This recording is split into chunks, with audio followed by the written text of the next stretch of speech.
All right, I'm going to get us started then. Hello, everybody. My name is Roger Catania. I'm the superintendent of schools here in Lake Placid. You'll see on your screen other participants tonight, and I want to introduce them. Rick Preston is the board president. You want to wave, Rick? There you go. Dana Wood is the business manager. Karen Angelopoulos is the board clerk.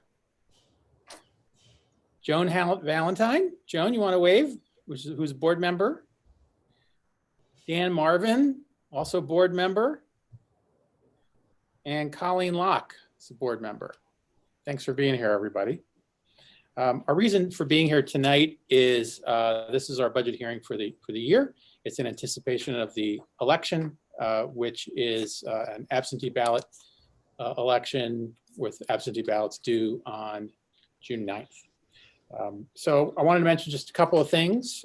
We have a booklet available for anybody who would like to read all the details. The details are in here. This is a very thorough explanation of our budget, and you can find this on our website, which is www.lpcsd.org, I believe. And when you log in, it immediately provides you with a link to this booklet. So you can download this booklet and have this information at home right now or whenever you'd like. So that's available. I also wanted to mention that I'm going to be changing the screen in a second, and I'm going to be putting on a slideshow, and I'm going to put up there an email address. And that's an email address where anybody who's interested can send us an email with questions, and we will do our best before the end of the night to answer them. So give me 1 minute. I'm going to put on the screen the slideshow, and then we're going to get started.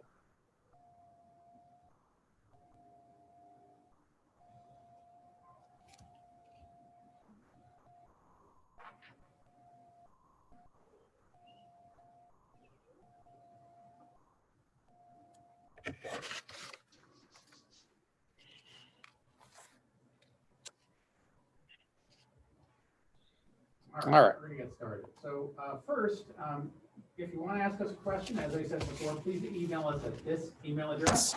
That's lpdistrictclerk@lpcsd.org. You have to mute.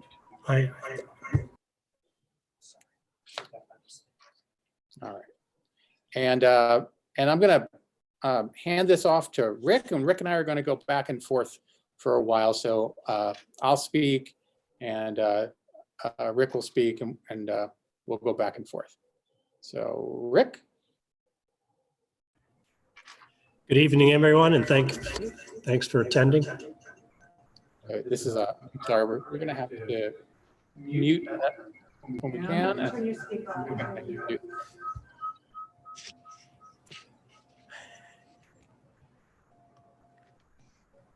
Oops. Hold on, Rick. Do you want me to just mute? You want to try that? Because I can't seem to get there. If any board members could give feedback on the volume and make sure that I'm audible here. Good, thank you. So the first slide that you're looking at here is the total school district budget. And it's in the amount of $19,978,464. Contains a tax levy of $6,710,000. The estimated tax rate of $7.20 per 1,000 assessed value would increase tax on a $200,000 house by $38.09, and this is after the STAR exemption. Also, you will see on the ballot leases for 2 66-passenger buses. This is part of a rotational system that we have in place and has been going on for years to assure the safety of the students. You'll also see we have 3 board seats available. Also, the Wilmington E.M. Cooper Library funding, and that represents an increase of $570. You also have a separate letter and ballot in the mail that you receive from the Lake Placid Public Library. It's the election and also their budget.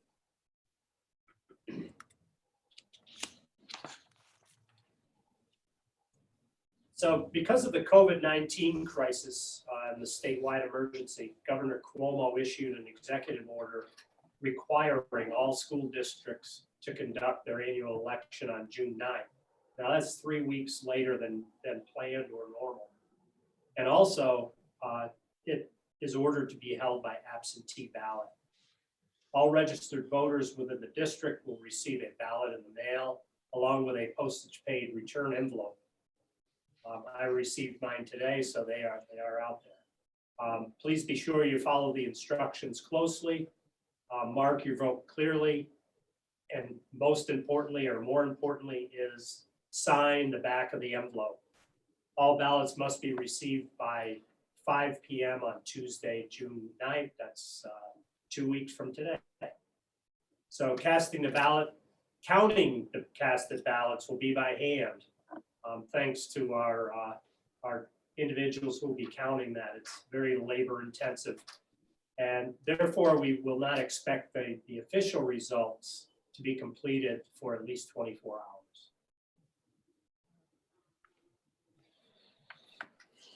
So we're just going to talk a little bit about the numbers. Start with the revenue. And often people want to know, where does the money come from? Where does the revenue come from to cover school district costs? And really, there's two major areas. And the largest, of course, in blue is property taxes. So we do rely most heavily on property taxes in the Lake Placid Central School District. We also receive approximately 15% of our revenue from state and federal aid. While that's a much smaller percentage, it's still a fairly healthy amount of money. So when we talk about the levy, we're talking about that 84% chunk. When we talk about state aid, we're talking about that 15% chunk. When we're talking about some of our concerns about state aid funding, knowing that there's been talk about cuts from state aid funding throughout the school year, we're talking about a reduction from that green chunk of 15%. So even though it's small, it actually ends up being a pretty significant amount of money. The message here is that we do rely heavily on property taxes, and it makes this election very important for maintaining the quality of our school district. In terms of expenditures, where does the district spend its funds? It's really in these three areas, and it's broken down into program components, capital component, and the administrative component. Now, the program component, that's really where all aspects of what you think of as school district is carried out. So that's where teachers and coaches, extracurriculars, classes, all of that in the program component, along with those aspects of the budget that are needed to make that work, like busing. So program component is about 3/4 of the budget. The administrative component is less than 10%. And then the capital component is 16.68%. At least that's what we're projecting for next year. And I do want to make a point about that, because you're going to notice this throughout this presentation, that our capital costs are a little bit higher in this year's budget than in the past. And there's a very good reason for that. The costs are needed in order to pay for the current construction project. And that's the project you see at the elementary school and at the middle and high school. We're talking about the roofs that are being repaired. We're talking about the wall that's being replaced. We're talking about a number of infrastructure jobs, as well as some really important security aspects of the project. And those are pieces that we've been planning and developing for 5 years, and it's finally coming to fruition. And it's really in 2021 that we begin to pay for this. So it's these costs that make that orange chunk of 16.68% just a little bit more significant than it would have been in last year's budget. But that being said, the message here is still that educational programs still account for about 3/4 of our expenses. That's where most of the money goes, into programs for students, and that's what our priority is.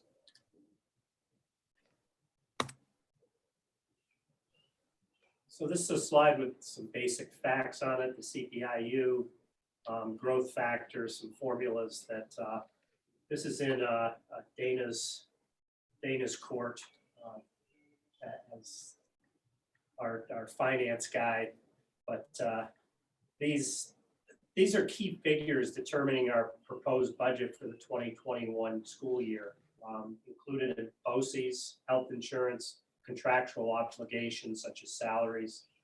Our costs we can't control, and we can't control it during the development of the budget process. So most importantly for this election, the cost of completing our capital project, as Roger just mentioned, which you, the voters, approved in 2017. This is included in the proposed budget and have influenced the tax cap and overall budget increase. In addition, we'll also make our final payment to the BOCES construction project, which is also a capital project. However, that financing will be out of our fund balance and does not affect specifically this annual budget.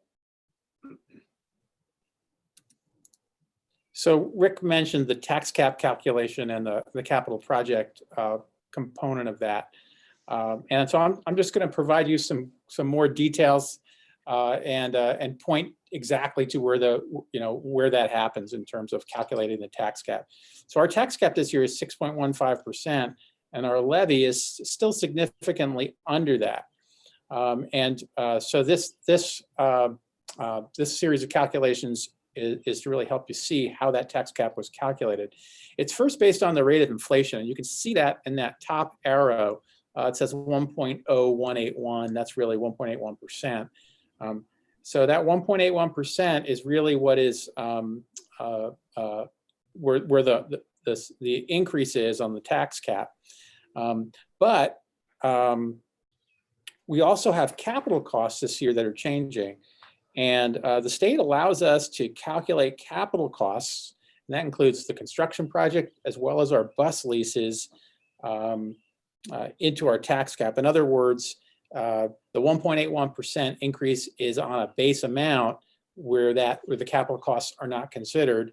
And then when the capital costs are put back in, you can see where the change is. So if you look at the two arrows on the left side of your screen, I'm sorry, the one arrow on the left side of your screen, capital project, that just points at number one at the bottom, capital expenditures, which is add, and it says 1.583467753. That is, those are the capital costs. And again, the arrows are pointing to, one of them is pointing to the top, one is pointing to the total at the bottom. Those are the capital costs. If you were to look up top, you'd see a red number called 947,499. In other words, that's what our capital costs were before this project. The 1.583467 number, that's after the capital project. So really, it does add to the maximum maximum allowable levy, which is the tax cap, commonly known as the tax cap at 6.15%. Our budget, our levy does not go that high. It goes to 4.98%. But we wanted you to see this so you could see why it is that the tax cap, sometimes thought of as a 2% tax cap, is 6.15%. It all has to do with the costs of the capital, or with our capital costs, including mostly the construction project. Okay, this graph is represents our three major expenses in the budget. You can find, again, a budget document that's available. You can see the list of the major expenses. So this graphic illustrates the changes to our three major cost areas: salaries, health insurance, and debt service. The debt service, again, is the capital project, and that represents the increase of over $700,000. And that's the sole reason for our tax levy increase, as Roger just explained.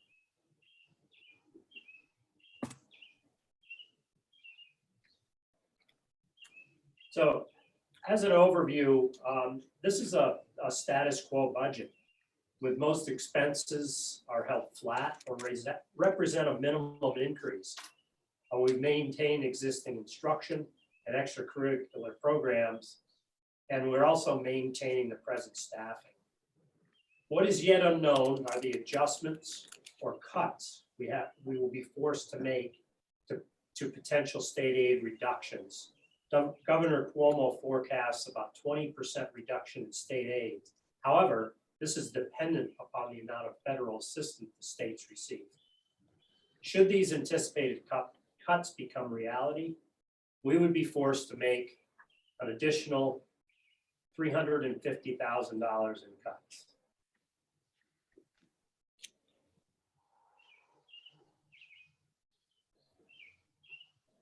Why do we need to maintain small classes, offer extracurricular activities, organize field trips, and provide well-resourced libraries?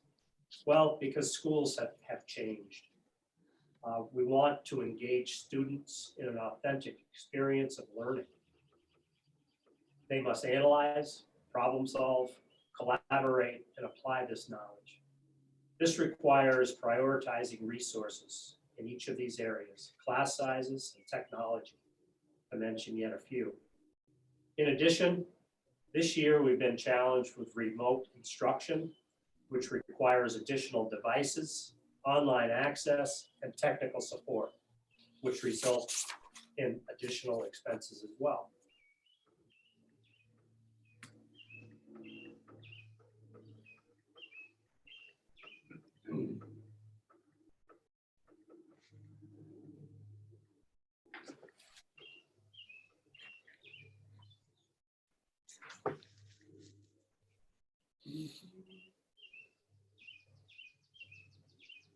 So what this graph shows us here is the percent of students eligible for free or reduced lunch. When I first saw this graph 5 years ago or so, I was shocked, and I continue to be, which many of you should be if you look at it. This represents the US versus the Lake Placid Central School District. The dramatic increase in the percentage of students eligible for free and reduced lunch, again, surprises us all and continues to increase. Currently, we are worried about the steep upward trend that began after the Great Recession and will continue to climb after the current pandemic. One of our most pressing goals over the past few years as a board has been finding ways to reduce the opportunity gap. I call it leveling the playing field. Underprivileged children have the same goals for a happy and successful life, as do children of privileged families. But they rarely have the same opportunities and often are faced with additional barriers to reach their goals. Small class sizes, extracurricular activities, access to PreK, libraries, school counselors, technology, science labs, so on and so forth, and the arts can make a significant difference in reducing the opportunity gap. Just to give you an idea of the poverty statistics and also who qualifies. Currently, the poverty for a family of four is $25,100. So if a family is making $25,100 or less, then they're considered to be in poverty. Families that qualify for free lunch are at 130% of poverty, which is $32,600. And to qualify for reduced lunch, a family of four will make $46,400 or less. So here in Lake Placid, it's amazing how many families that we have that qualify with this amount of money that we're talking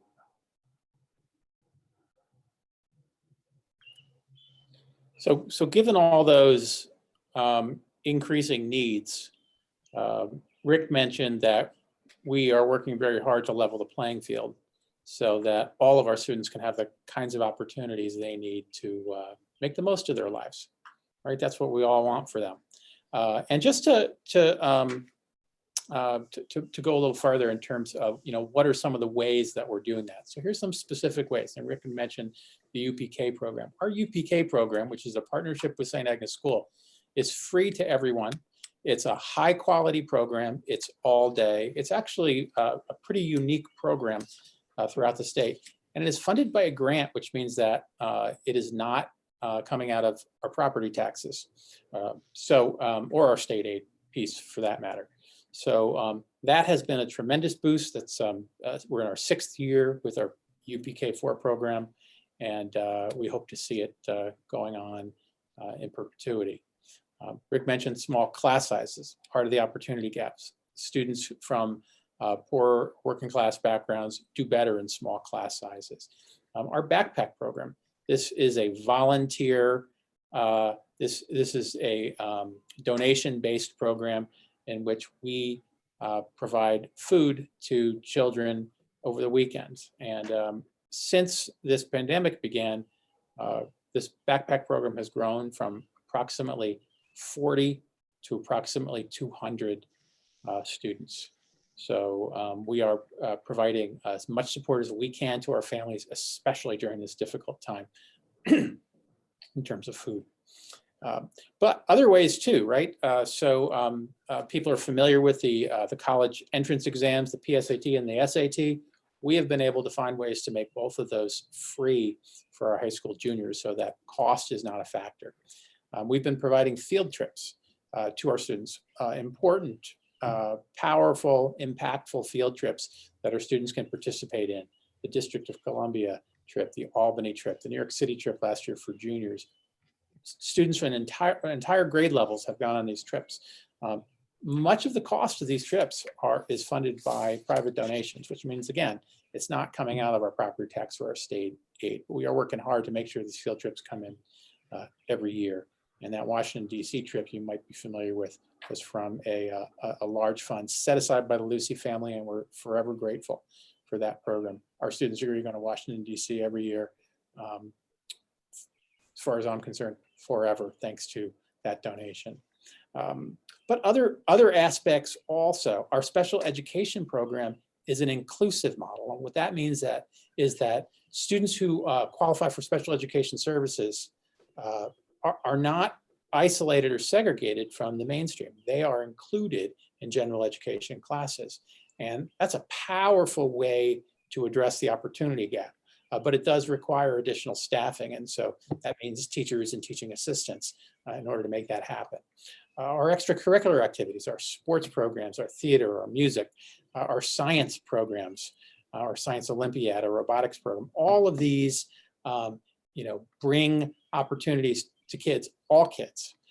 And then our transportation options, being able to participate in a sport or a club and then still ride the bus home after hours, sometimes with our sports programs well after hours. We have the Educational Opportunity Fund for the Lake Placid Central School District. This is a group of citizens who's organized this fund specifically to raise money and donate it in order to address the opportunity gap in our school district. And then we have other organizations that you may be familiar with: Upward Bound, CFES Brilliant Pathways, the prevention team, all of which work for kids to try and help them accomplish their goals in life, and in some case, overcome some of the barriers that are getting in their way.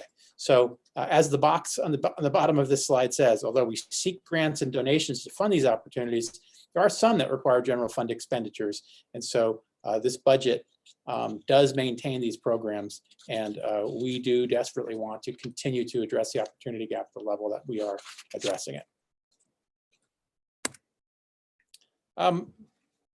But it's not only about overcoming barriers. Sometimes it's just about putting together a school that is really outstanding. And outstanding schools change lives. And I think most people understand that. Anyone who's had a powerful educational experience knows that. We have stories of students who have gone through this school or these schools over many, many years. And can directly relate the changes in their lives to these experiences. And in some cases, you see this remarkable change. That's the story of Ron and the From Dirt to Design book. That's not only is that a biography about one of our graduates, but it's also one written by one of our graduates, Tim Follis. A terrific book, and I would encourage anyone to read that. Or Burke, who is in his 4th year now, will be entering his 4th year at Wells College. And is working hard in the Native movement to become a powerful, influential voice. All that started here in 7th grade when he came to school with some weak skills and built them up, again, through powerful educational experiences to get him where he is today. We're very proud of Burke and all that he's accomplished. And then the gentleman in the middle, Grant and Artur, who you might have heard in the last couple of years, have reconnected with their old school, not just because their old school made a difference for them, but also because they now want to give back to graduates. Grant was our graduation speaker last year, and Artur has been instrumental behind this alumni scholarship. We're very proud of our students. We have many more stories that we could share, and we're proud of this school. We're proud of all that we accomplished, but what it really does is it changes the lives of our students and makes positive changes in this community and the other communities in which they engage as adults. And this isn't, new. This is, we have a history of student success here. Even with the barriers that some of our students face, our students graduate prepared to be successful at college or in their chosen careers or through military service. And here's just some information for you. Our graduation rate is well higher than the state average, well higher than the regional average. It's just very high, in the 90% and above range. Last year at 98%. And that includes, by the way, students in our special education program who graduate also at a very high percentage and overcome those barriers. You can see our SAT scores, strong, much stronger than the state average. You can see that we have a high percentage of students who choose to go to college after high school, but we also have a diversity of goals in our student body, and that means we have students who will study in our career and technical education programs while they're in high school, and then move into a career, or some who will choose to go the military route. So again, we have lots more information, but this is just a snapshot of some of the ways that year in and year out our students demonstrate their success. The next several slides are some of my favorite in this presentation, and it's titled "Reasons to be Proud in Lake Placid Central School District." And as Roger just mentioned, the graduation rate last year was 98%, which is incredible. Typically, the last 4 years, we've been in the 90s. So that's something to be proud of. More reasons to be proud. We go beyond the basics in Lake Placid, and we can be proud of our many musical groups and our many theater groups. So in these pictures, you see a high school flute ensemble performing at Will Rogers this past December. And then you see below the elementary school chorus looking wonderful and it's in all of their fine clothing, as well as their enthusiasm for singing. These are just two of many photographs we could show you about our performance groups that we're very proud of. Lake Placid Central School goes above and beyond the basics. All children learn French and Spanish starting in kindergarten. They choose one language in 6th grade and can meet the high school graduation requirements by 8th grade. We offer Spanish and French through level 5. And again, we go beyond the basics in other ways as well. We're proud to offer classes that meet a wide range of student needs.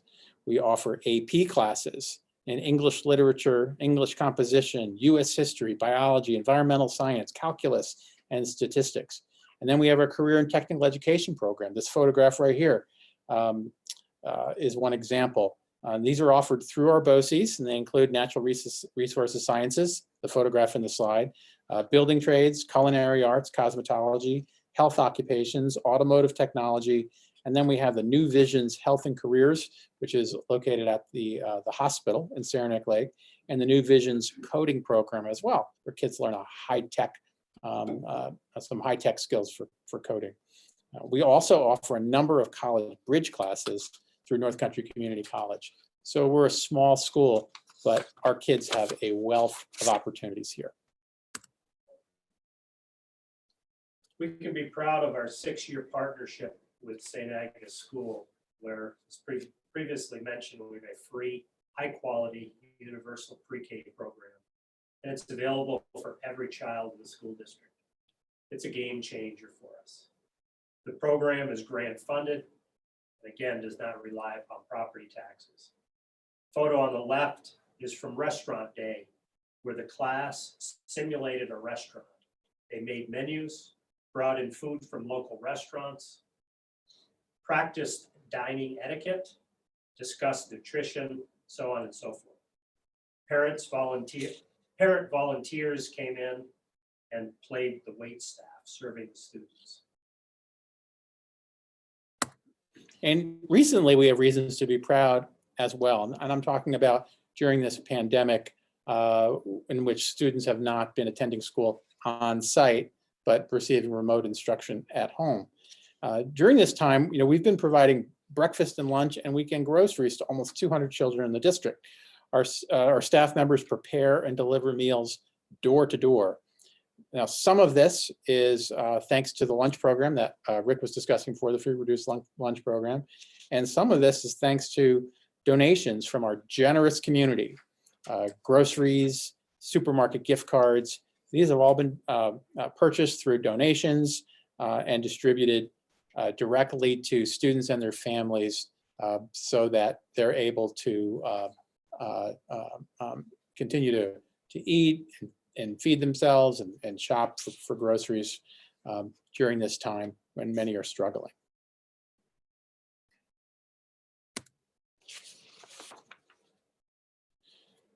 And then the instructional piece during this pandemic.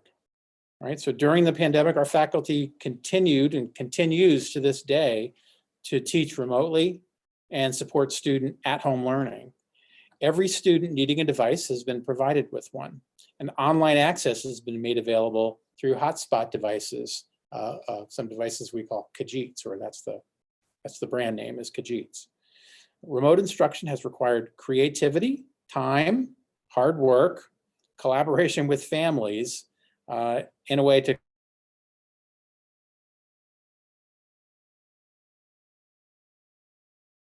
our teacher, Alan Robinson, engaged students and staff.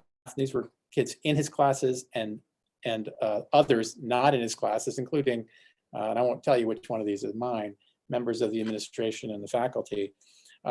But this collaborative grid project, in other words, to take a photograph of the school, to break it into small pieces, and to have individuals recreate their small box, and then to have a collaborative new artistic work of the middle and high school. This was it at about the 2/3 point, and I'm going to guess that it's close to being finished now. You also see a 6th grade student who's studying online, like many of our students have been doing throughout this time period. And then you see an elementary school student displaying her student cooking project. Now, she was cooking, but that's not just a cooking lesson, that's a fractions lesson.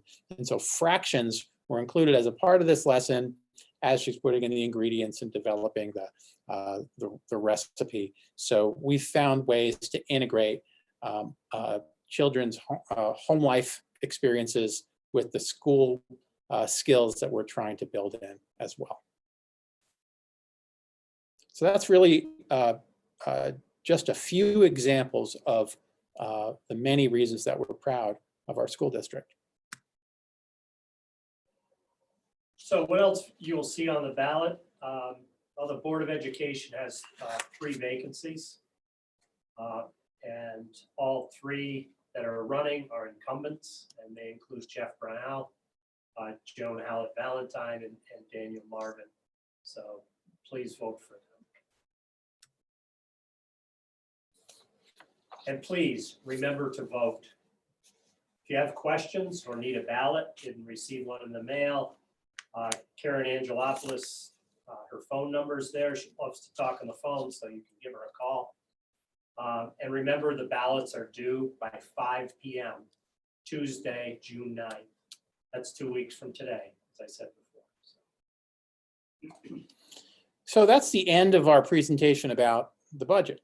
And during this time, as I said at the start of this presentation, we are open to questions.